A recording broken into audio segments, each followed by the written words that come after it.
আরে কি মুশকিল হলো! এরে ভাই, বসতে হবে আস্তে আস্তে আস্তে আস্তে এই আস্তে।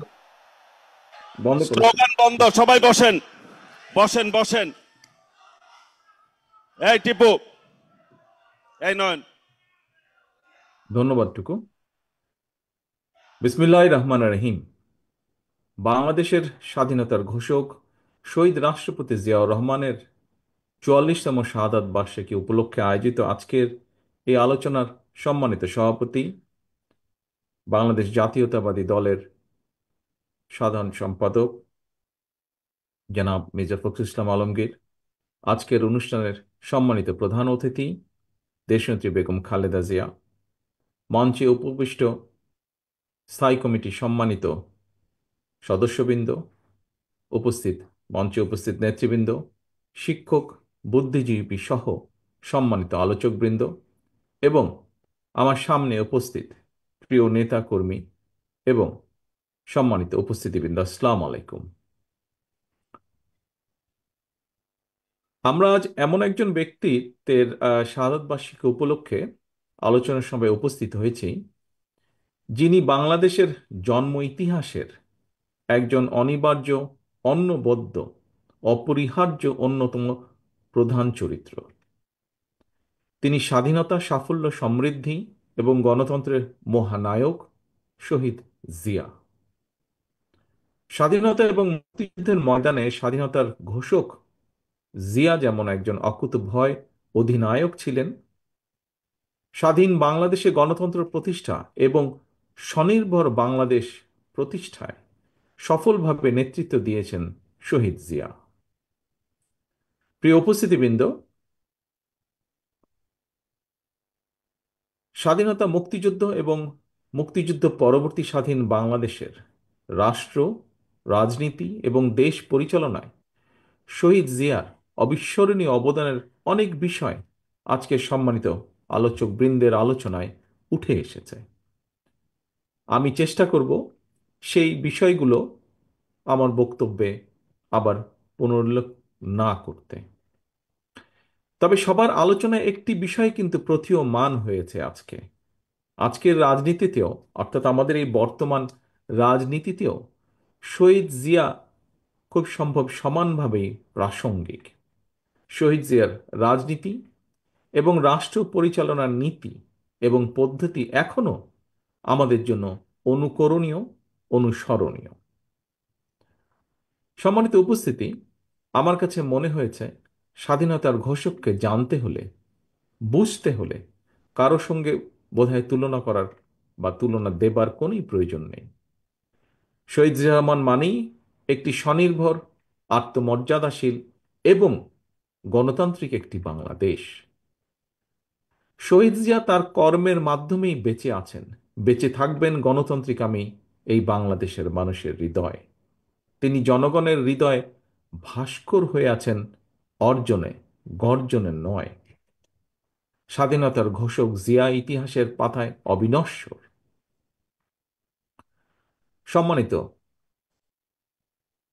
নেতৃবৃন্দ, সংকটকালে কিভাবে সাহসের সঙ্গে ঘুরে দাঁড়াতে হয়, ১৯৭১ সালে ২৬শে মার্চ কিংবা ১৯৭৫ সালের ৭ই নভেম্বর দেশ এবং জনগণের সামনে সেই দৃষ্টান্ত উপস্থাপন করেছেন স্বাধীনতার ঘোষক শহীদ জিয়া। ১৯৭১ সালের ২৬শে মার্চ শহীদ জিয়া হঠাৎ করেই কিন্তু স্বাধীনতার ঘোষণা দেননি। একটি স্বাধীন বাংলাদেশের স্বপ্ন কিভাবে তার হৃদয়ে স্থান করে নিয়েছিল, ইতিহাসের আগ্রহী শিক্ষার্থী যারা, আপনাদের প্রতি আহ্বান থাকবে শহীদ জিয়ার নিজের লেখা একটি জাতির জন্ম শীর্ষক যে প্রবন্ধটি, সেটি পড়ে দেখবেন দয়া করে আপনারা। আজকের সম্মানিত উপস্থিতি, মঞ্চে উপস্থিত নেতৃবৃন্দ যারা প্রবীণ নাগরিক রয়েছেন, আপনারা সাক্ষী আছেন, একই সাথে ইতিহাসও সাক্ষী আছে। লাখো শহীদের প্রাণের বিনিময়ে অর্জিত স্বাধীনতা উত্তর যে বাংলাদেশ ছিল, সেটি কিন্তু সেই কয়দিন পরেই স্বাধীনতার পথ হারিয়ে ফেলেছিল। খুন, গুম, অপহরণ, সন্ত্রাস, নৈরাজ্য, সেনাবাহিনীতে অস্থিরতা, সব মিলিয়ে বাংলাদেশকে একটি তাবেদার রাষ্ট্রে পরিণত করেছিল। সকল ষড়যন্ত্রকে প্রতিহত করে 1975 সালের 7ই নভেম্বরের পর থেকেই মূলত স্বাধীনতার ঘোষকের নেতৃত্বে মুক্তিযুদ্ধের মূল যে মন্ত্র, তাতে বাংলাদেশ ফিরতে শুরু করে ধীরে ধীরে।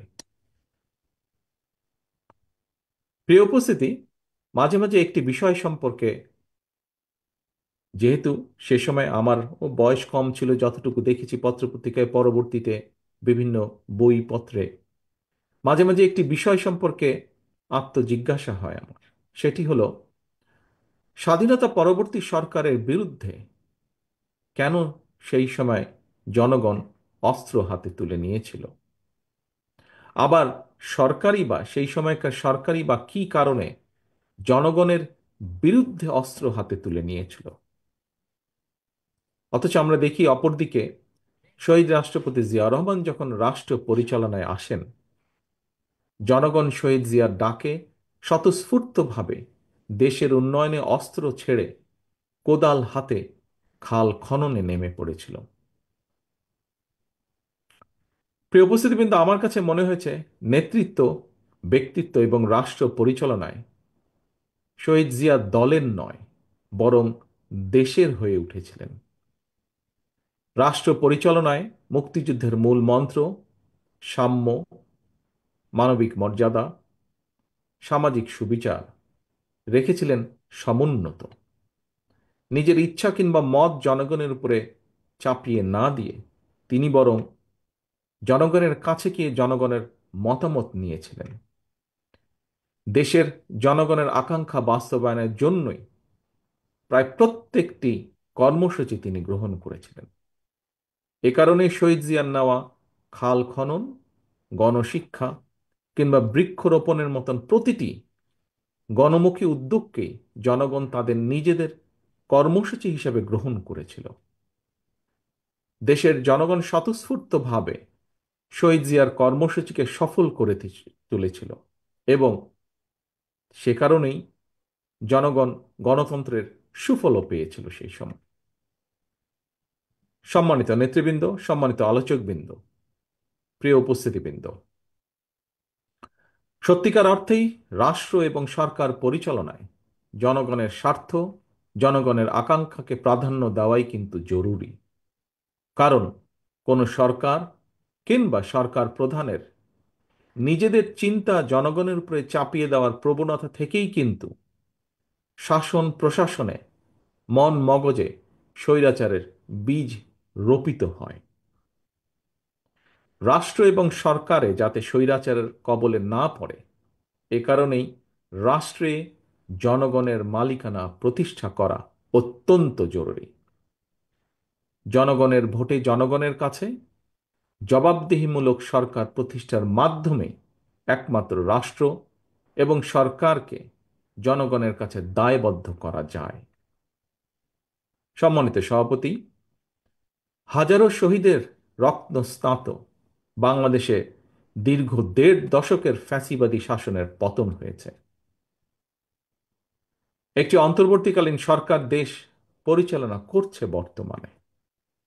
গণ অভ্যুত্থানের পর বিশেষ পরিস্থিতিতে দায়িত্ব নেওয়া এই সরকার হয়তো বৈধ, তবে এই সরকার কোনোভাবেই কিন্তু জবাবদিহিমূলক নয় এবং জনগণের কাছে এই সরকারের জবাবদিহি করার কোনো সুযোগও নেই।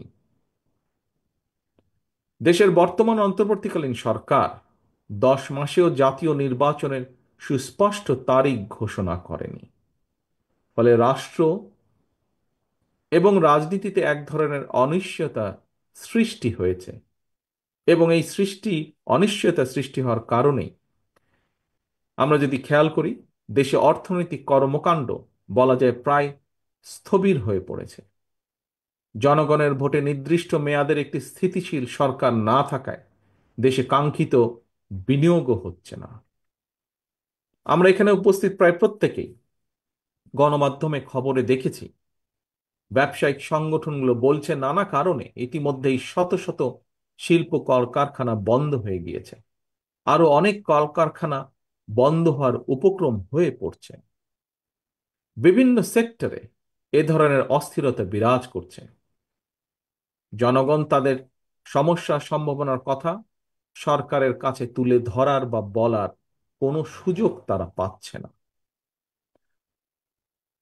সম্মানিত সভাপতি, সম্মানিত নেতৃবৃন্দ, অন্তর্বর্তীকালীন সরকারের উপদেষ্টাদের সঙ্গে স্বাভাবিক কারণেই জনগণের কোনোই যোগাযোগ নেই। বিভিন্ন শ্রেণী পেশার মানুষের সমস্যা সম্ভাবনা কিংবা দুঃখ দুর্দশা সম্পর্কে অনেক উপদেষ্টাই ওয়াকেফাল নন। তারা অফিসে বসে ফাইলপত্র দেখে জনগণের সমস্যা চিহ্নিত করে সমাধানের চেষ্টা হয়তো কেউ কেউ করছেন। জনগণের সঙ্গে সরাসরি যোগাযোগ ছাড়া প্রশাসন নির্ভর, ফাইল নির্ভর বা ফাইল ওয়ার্ক দিয়ে সকল সমস্যার সমাধান যদি করা যেতই, তাহলে তো নিশ্চয়ই রাজনৈতিক দল বা রাজনীতির প্রয়োজন হতো না।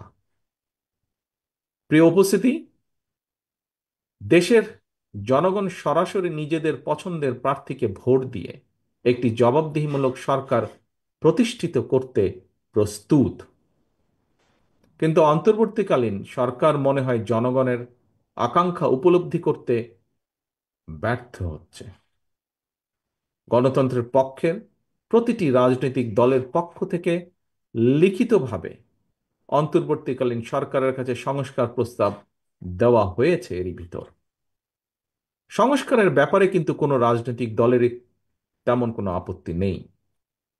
তবে সংস্কার নিয়ে সরকারের অযথা সময় ক্ষেপণে আপত্তি অবশ্যই রয়েছে, শুধু রাজনৈতিক দলের নয়, রাজনৈতিক দলগুলোর বাইরেও পত্র পত্রিকার মাধ্যমে আমরা দেখেছি বিভিন্ন সংগঠনও এ ব্যাপারে তাদের আপত্তির কথা জানিয়েছে, এ ব্যাপারে তাদের কনসার্নের কথা জানিয়েছে।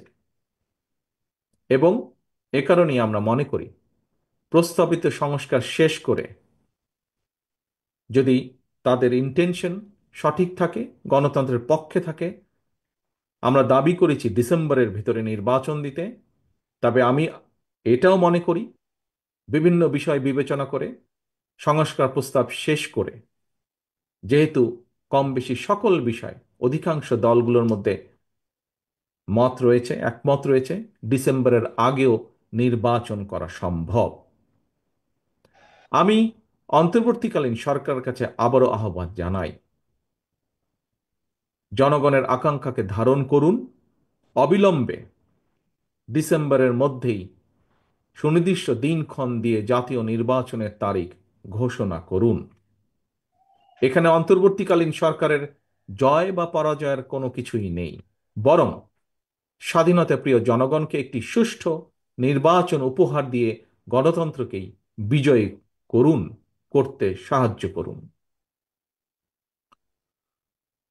পরিশেষে আজকে এখানে উপস্থিত বিএনপির নেতাকর্মী সহ আপনারা যারা উপস্থিত আছেন, আপনাদেরকে এবং আপনাদের মাধ্যমে বিভিন্নভাবে বিএনপির সর্বস্তরের নেতৃত্বের প্রতি দৃষ্টি আকর্ষণ করে বলতে চাই, স্বাধীনতার ঘোষক শহীদ জিয়ার রাষ্ট্রচিন্তা থেকে প্রতিটি রাজনৈতিক নেতৃত্বের জন্য একটি বার্তা আছে।